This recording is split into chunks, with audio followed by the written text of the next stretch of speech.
In this breaking story, Donald Trump is absolutely furious as China just mocked him and laughed their way to the bank. That's right, Donald Trump continues to destabilize not only America, but now the entire world. How's it going, everybody? Hunter Avalone here with Occupy Democrats. Welcome back to another video.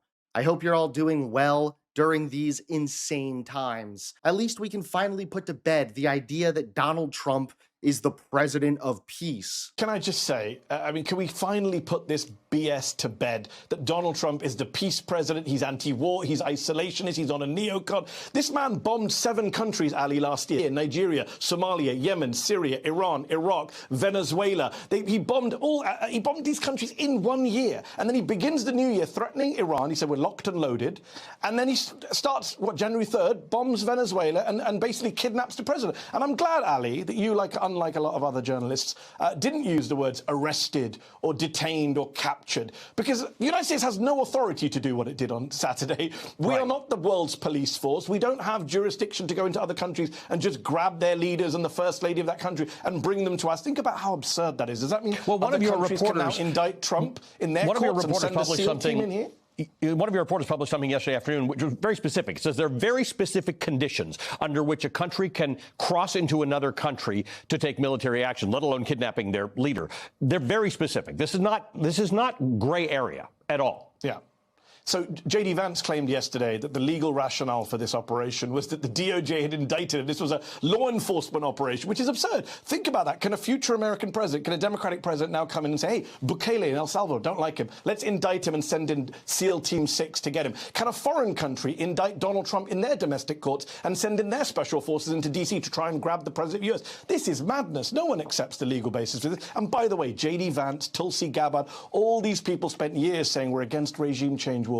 We're against intervening in Venezuela in Gabbard's case. Where is Tulsi Gabbard right now? Why is J.D. Vance not resigning on principle? What happened to all these people who said Trump would end the endless wars? And part of the reason Trump is so out of control is because he surrounded himself not with the best people, but with the best suck-ups, like Marco Rubio, for example. You know, Marco Rubio was on TV yesterday, and he was answering some criticisms like yours, saying that there's a phobia built up about this sort of thing because the focus is on the Middle East, which is a very different dynamic than the Western Hemisphere. He's saying, you know, Venezuela doesn't look like Libya, it doesn't look like Iraq, it doesn't look like Afghanistan, and so the analogy is wrong-headed.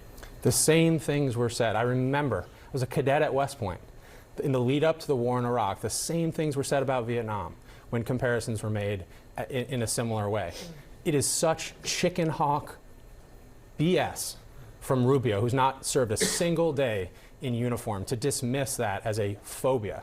You want to tell that to my friends on this bracelet that I lost in combat? You want to tell that to the innocent Iraqis that were killed? You want to tell that to the Venezuelan people who are saying, we're glad Maduro's gone, as am I, but what the heck is the plan afterwards? And are we just going to hand this to another dictator who's going to do the will of our increasingly authoritarian president in Donald Trump?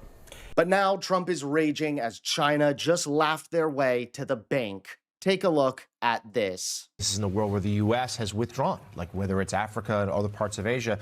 So Ian, so talk to us more about this, because this is, there are a lot of things at play here, as Joe said, but the rivalry, President Biden would say it all the time. He said this century is going to be defined by the U.S. versus China. It seems like right now, though, the Trump administration is willing to let China have free rein. Sure. I mean, if the Donroe Doctrine is the focus, and that is we're going to make sure that we control things in our hemisphere, that makes very clear to the Chinese, not as important. When the Japanese go out and say, look, we're going to defend Taiwan if there's an attack, and then the American president doesn't say anything in response, calls her privately, says, you should calm it down. When the American president says, well, look, the Chinese, U.S., that's a G2.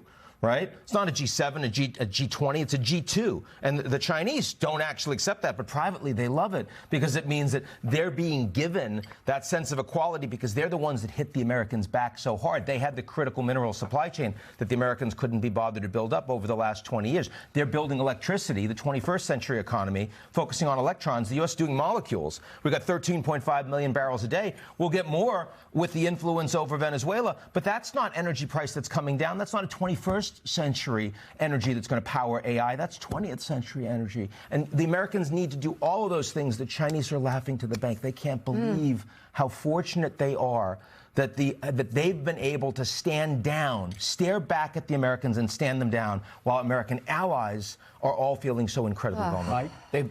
They've been able to stand down and stare down Donald Trump. Yes. There has been an understanding from Democrats and Republicans for years that we have to deal with the China problem. The problem is Donald Trump is a coward. And when he meets somebody of equal power, he backs down. He knows that does not have an easy bully in China, so he just keeps backing down and tries to find other wins.